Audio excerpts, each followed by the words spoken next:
on n'est qu'au début, mais vraiment au début des différents types d'innovations qui vont arriver dans ce secteur-là. There is something. Et tout ça va arriver avec un transfert de richesse. En économie, c'est une question de l'offre et demande. Hein. Le Canada a connu une croissance économique fulgurante au cours des dernières années. À titre d'exemple, certains secteurs comme l'immobilier ont connu une croissance de plus de 168% sur les 20 dernières années. Tu regardes sans doute cette vidéo parce que tu veux investir au Canada et tu voudrais savoir quels sont les secteurs dans lesquels tu devrais absolument investir. Et au bon endroit, dans cette vidéo, on va te partager les 3 secteurs dans lesquels tu dois absolument investir au Canada en 2023. Cette vidéo sera faite conjointement avec Yannick qui est à la tête d'un groupe de consulting qui opère ici au Canada. C'est parti.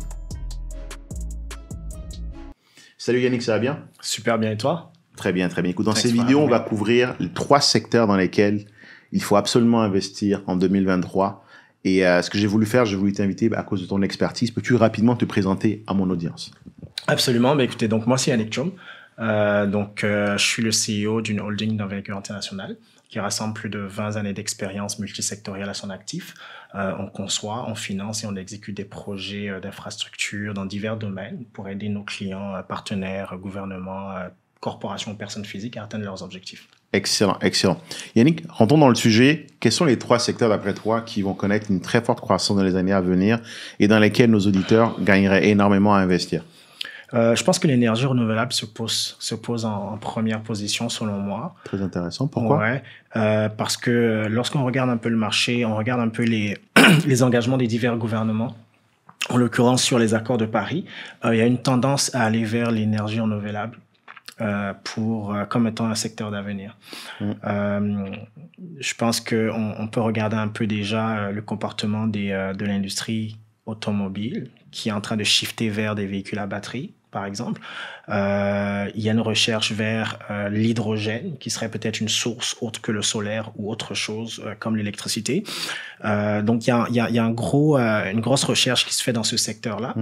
Et on n'est qu'au début, mais vraiment au début des différents types d'innovations qui vont arriver dans ce secteur-là et qui vont emmener un transfert de richesse. Tu sais, chaque fois qu'on a une déréglementation comme l'électricité qui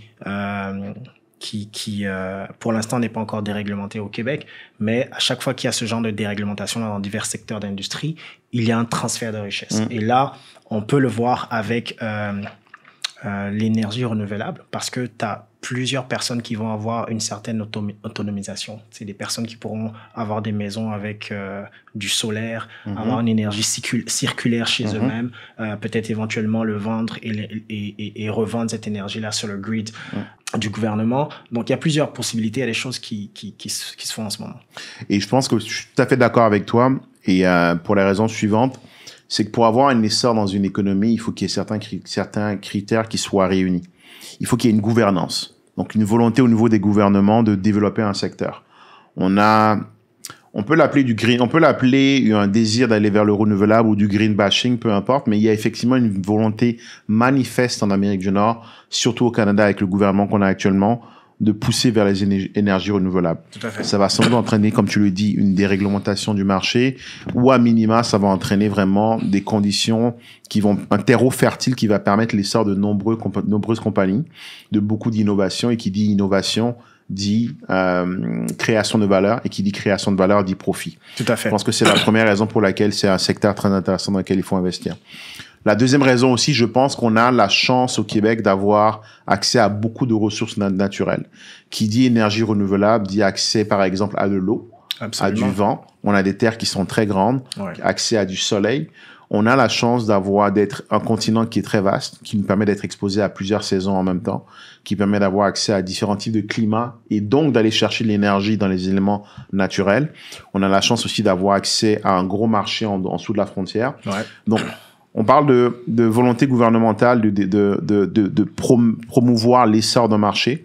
On parle d'accès à un marché de consommateurs aussi bien au Canada qu'aux États-Unis en bas. Et dernier point aussi qui est très favorable à ce secteur-là, c'est l'existence de main-d'œuvre qualifiée, dans le sens où les universités canadiennes produisent quand même des talents qui vont justement pouvoir créer de l'innovation, qui vont justement pouvoir travailler dans ces entreprises-là et les développer. Donc, 100% d'accord avec toi. Quand on regarde un peu la situation, tout ce qui est énergie renouvelable, c'est clairement un secteur qui va connaître un boom dans les années à venir. Et donc, si vous avez l'opportunité de vous positionner, que ce soit sur des entreprises ou sur, par exemple, le marché boursier dans les entreprises ou directement à travers du venture, donc de l'investissement direct dans des compagnies, ça vaudrait vraiment la peine de le faire à travers des startups. Parfait. Ben, ça, c'était le premier secteur. Je pense que le troisième secteur, c'est un secteur qu'on aime particulièrement, toi et moi. Donc, ce qu'on va faire, on va pas le garder pour maintenant, on va pas le partager maintenant, on va le regarder à la fin. Quel est le deuxième secteur dans lequel tu penses qu'il y a vraiment un intérêt à investir aujourd'hui au Canada, en 2023? Je dirais en technologie. Technologie? Ouais, pourquoi? Technologique. Parce que le secteur technologique vient en ce moment impacter, je dirais, disrupt presque toutes les industries dans lesquelles on se trouve.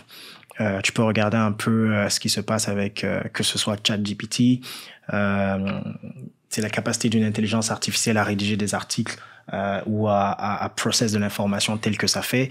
Ça vient challenger, tu sais, certains postes d'enseignement, ça vient challenger certains postes de journalistes et plusieurs autres choses. Tu peux regarder l'industrie automobile, encore une fois impactée par l'intelligence artificielle, des véhicules qui vont être autonomes.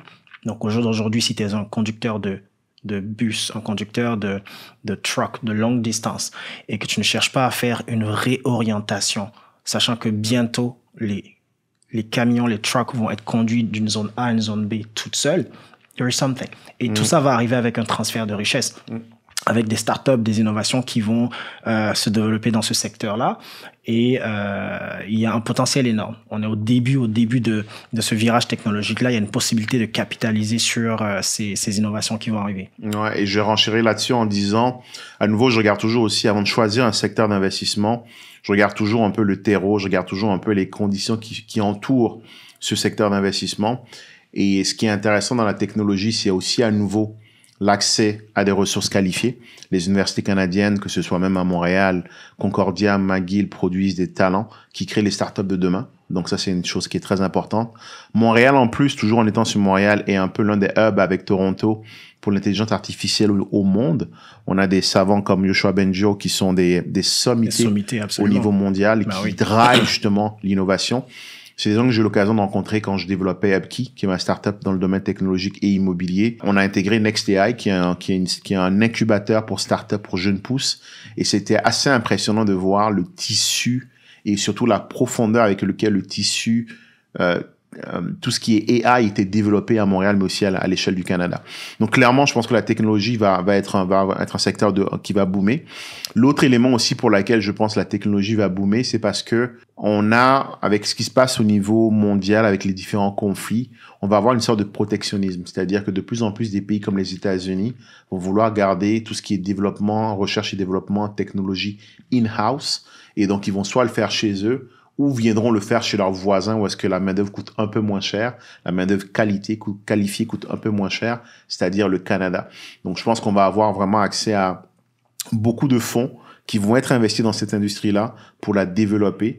Et donc, quand vous combinez une industrie où est-ce qu'on a les ressources, où est-ce qu'il y a un besoin et où est-ce qu'il y a les fonds, il y a forcément un essor. Donc, ça peut être une très, très bonne idée d'investir dans le domaine de la technologie au Canada. Et comment le faire? À nouveau, pareil, à travers le marché boursier pour les compagnies qui sont déjà en bourse ou à travers l'investissement directement dans des startups, des jeunes pousses qui sont en devenir afin de pouvoir les aider à se développer et d'aller chercher un très, très gros rendement.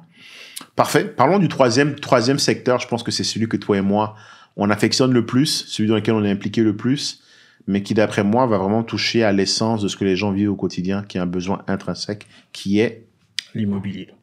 Dis-moi pourquoi tu penses qu'il faut investir en immobilier au Canada.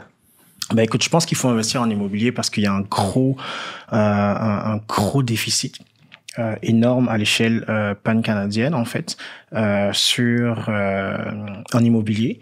Et lorsque tu regardes également aussi la démographie, on a une population qui est vieillissante, on a besoin de ressources et donc on a une politique d'immigration qui ne fait qu'augmenter. Et donc, qui dit démographie à venir, des immigrants qui viennent, des immigrants qui ont une habitude de faire des enfants qui est complètement différente de l'habitude canadienne. Et de façon générale, tu vas voir la moyenne des familles africaines ou immigrantes, généralement, c'est des suffrages de 5, de 6, ce n'est pas des 4, le classique 4 nord-américain. Donc, on dit encore une fois ici, un besoin encore plus grand en termes de avoir des logements au maître des gens. Et en économie, c'est une question de l'offre et demande. Donc, je pense que c'est un secteur qui présente pas mal de potentiel. On a également aussi la croissance économique que le Canada présente, ce qui permet d'aller chercher de très, très bons gains en capitaux sur le marché immobilier par rapport à plusieurs secteurs. Quand tu regardes la croissance, on va dire en Europe, par exemple en France, que ce soit même des villes telles que Monaco, c'est les gens tapent du 5% year over year, alors que tu sais, juste Montréal, tu as du 17, du 18% year over year dans certaines localités. Tu sais, c'est ça à regarder. Pour ceux qui me suivent sur ma chaîne, c'est un sujet que je couvre en long et en large. C'est là où j'ai ma plus grosse expertise. Et je regardais récemment, je suis 100% d'accord avec toi, je suis 200% d'accord avec toi. Je regardais récemment une statistique de la Société d'habitation du Canada qui disait qu'au Québec, on allait manquer à peu près un demi-million de logements d'ici 5 ans. À ça, il faut rajouter, comme tu l'as dit, l'offre et la demande. Donc, chaque année, aujourd'hui, le Canada importe un demi-million d'immigrants, dont 20% viennent au Québec. On a déjà un marché immobilier au Québec où est-ce qu'on a, et au Canada d'ailleurs, où est-ce qu'il manque du logement. À ça, on rajoute une situation économique particulière post-Covid où est-ce qu'il y a eu une flambée des taux hypothécaires, ce qui a ralenti la construction neuve, donc qui a ralenti la production de nouveaux logements. Donc, faisons un peu un bilan. On est dans un secteur où est-ce qu'il nous manquait déjà des logements, donc où est-ce que l'offre était insuffisante. L'offre supplémentaire qui devait arriver à travers la construction neuve a été fortement ralentie à cause de la hausse des taux.